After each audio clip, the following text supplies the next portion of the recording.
ओम शांति। पुस्तक पठन श्रीमद् भगवत गीता रहस्य। लेखक ब्रह्मा कुमार सुधांशु शेखर मिश्र। द्वितीय खंड प्रथम अध्याय अर्जुन विषाद योग। गीता मनुष्य जीवनर कर्म समस्यार समाधान करिछि। वस्तुतः यह जीवनर समस्या। यह मानवीय कर्म समूहर चरम दृष्टांत स्वरूप एक भीषण युद्धर रूप को ग्रहण करिछि। ताहा ही कुरुक्षेत्र। मानव जातिर इतिहास रे मझिरे मझिरे एपरी एक संधिक्षण आसीछि जेतेबेले कि विभिन्न शक्ति मध्यरे मध्य यह महासंघर्ष संगठित होइछि। मानसिक, सामाजिक, नैतिक, आध्यात्मिक तथा राजनैतिक क्षेत्र रे ध्वंस किंबा विप्लव द्वारा नूतन सृष्टिर सूत्रपात हुए।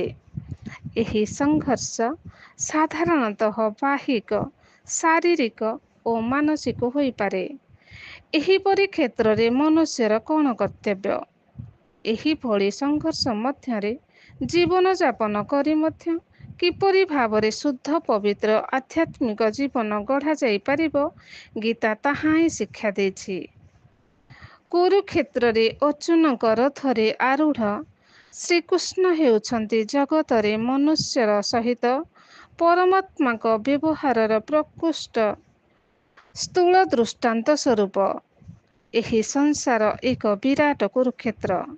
एठारे प्रति पदक्षेपरे विरुद्ध शक्ति सहित द्वंद्व और संग्राम करी आमे अग्रसर हेउ। एठारे कर्म मध्यरे आत्मविकास करिबाकु हुए। एहा धर्म क्षेत्र एवं एहार लक्ष्य हेउछि नररु नारायण और नारीरु लक्ष्मी सदृश दिव्य जीवन प्राप्त हेबा। राज्यम समृद्धम। कुरुक्षेत्र युद्ध जेपरि निगूढ़ भावरे श्रीकृष्णक द्वारा आनीत और परिचालित होइथिला, संसारर समस्त व्यापार सेहीपरि निगूढ़ भावरे परमात्माक द्वारा सृष्ट ईश्वरीय नियम बा नियति द्वारा परिचालित होई आगे चलिछि। सृष्टि चक्रर एही आवर्तन प्रक्रिया अनादि और अविनाशी।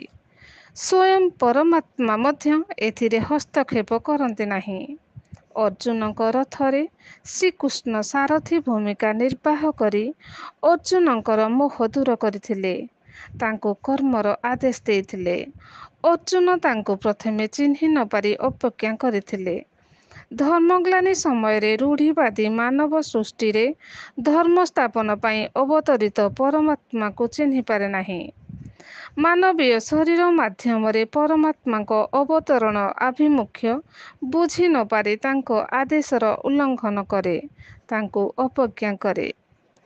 अवजानन्ति मां मूढ़ा मानुषी तनुमाश्रितम्। किंतु जेउ माने तांको चिन्हि हृदय सिंहासन रे अधिष्ठित करन्ति, निज जीवनर लगाम तांको हातरे समर्पण करन्ति, सेमानकु से सुख दुखरे आपद विपदरे उचित मार्गरे परिचालित करन्ति।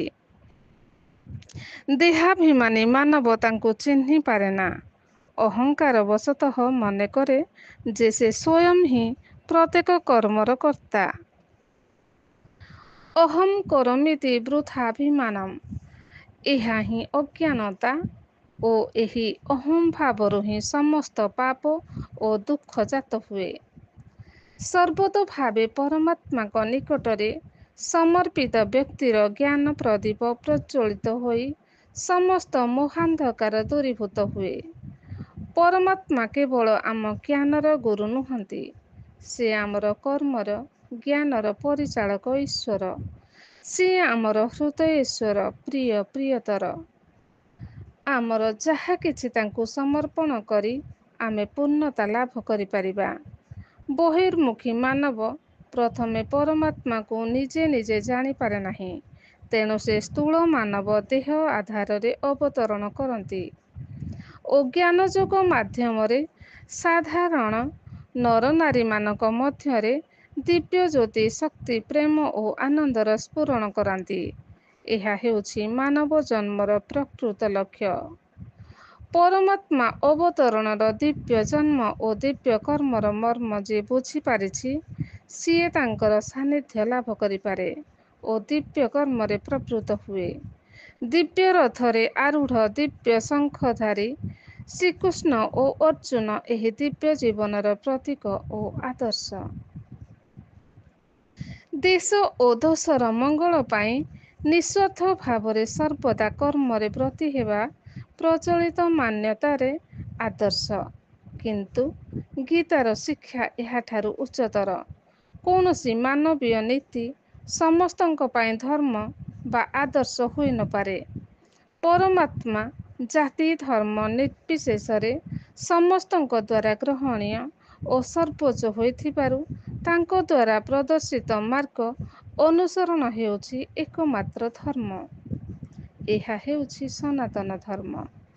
ଈଶ୍ୱରୀୟ ଅବତରଣର ଆଭିମୁଖ୍ୟ ସଫଳ କରିବା ପାଇଁ ଯନ୍ତ୍ର ରୂପେ ତାଙ୍କ ନିର୍ଦ୍ଦେଶିତ କର୍ମର ପନ୍ଥା ଅନୁସରଣ କରିବାକୁ ହେବ। ଏହି ଦିବ୍ୟ କର୍ମର ନିର୍ଦ୍ଦେଶ ବା ଶିକ୍ଷା କୌଣସି ବାହ୍ୟ ଆଦର୍ଶ, ନୀତି ବା ଶାସ୍ତ୍ର ପୁରାଣରୁ ମିଳେ ନାହିଁ। ଏହା ସାକ୍ଷାତ୍ ପରମାତ୍ମାଙ୍କ ସମ୍ମୁଖ ମିଳନରୁ ପ୍ରାପ୍ତ ହୁଏ। ସାକ୍ଷାତ୍ କଥୟତଃ ସ୍ୱୟଂ। ସେ ମାନବ ଶରୀର ଆଧାରରେ ଅବତରଣ କରି ଶିକ୍ଷା ଦିଅନ୍ତି। ଆମେ ତାଙ୍କ ସହିତ ପ୍ରତ୍ୟକ୍ଷ ସାକ୍ଷାତ କରି ଓ ତାଙ୍କଠାରୁ ଶିକ୍ଷା ଗ୍ରହଣ କରି ଅର୍ଜୁନଙ୍କ ଭଳି କହିବା, କରିଷ୍ୟେ ବଚନଂ ତବ। ହି ଆମର ପ୍ରିୟମ ପରମ ପ୍ରିୟ ପିତା ପରମାତ୍ମା, ଅନ୍ତରତମ ପ୍ରିୟତମ ସୁହୃଦ ବନ୍ଧୁ। ଆମେ ଅନ୍ୟ କୌଣସି ଧର୍ମ ଜାଣିନାହୁଁ। ଆମେ କେବଳ ତୁମରି ନିର୍ଦ୍ଦେଶ ହିଁ ପାଳନ କରୁଛୁ। ତ୍ୱମେବ ମାତାଶ୍ଚ ପିତା ତ୍ୱମେବ। ତୁମେ ହିଁ ଆମର ପିତା, ମାତା, ବନ୍ଧୁ, ସଖା, ସହୋଦର, ଗୁରୁ, ଶିକ୍ଷକ ସବୁକିଛି। ଏହିପରି ଭାବନାରେ ତାଙ୍କର ନିର୍ଦ୍ଦେଶିତ ପଥ ଅନୁସରଣ କଲେ ଆମ ପାଇଁ ମୁକ୍ତି ଓ ଜୀବନ୍ମୁକ୍ତିର ରାସ୍ତା ସୁଗମ ହୋଇପାରିବ।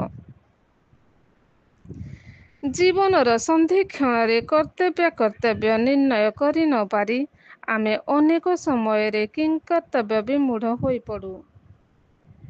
ଅର୍ଜୁନଙ୍କ କ୍ଷେତ୍ରରେ ଠିକ୍ ସେହିପରି ଘଟିଥିଲା। ସେ ଥିଲେ କର୍ମୀ, ଜ୍ଞାନୀ ନଥିଲେ। ତେଣୁ କ୍ଷତ୍ରିୟ ଧର୍ମ ପାଳନ ପାଇଁ ଉତ୍ସାହ ସହିତ ସେ ଯୁଦ୍ଧକ୍ଷେତ୍ରରେ ଉପସ୍ଥିତ ହୋଇଥିଲେ। କିନ୍ତୁ ଯେତେବେଳେ ସେ ବିପକ୍ଷ ସୈନ୍ୟ ମଧ୍ୟରେ ନିଜର ଆତ୍ମୀୟ ସ୍ୱଜନମାନଙ୍କୁ ଦେଖିଲେ, ସେମାନଙ୍କର ଆସନ୍ନ ମୃତ୍ୟୁ ଚିନ୍ତା କରି ସେ ଭାବୁକ ହୋଇପଡ଼ିଲେ।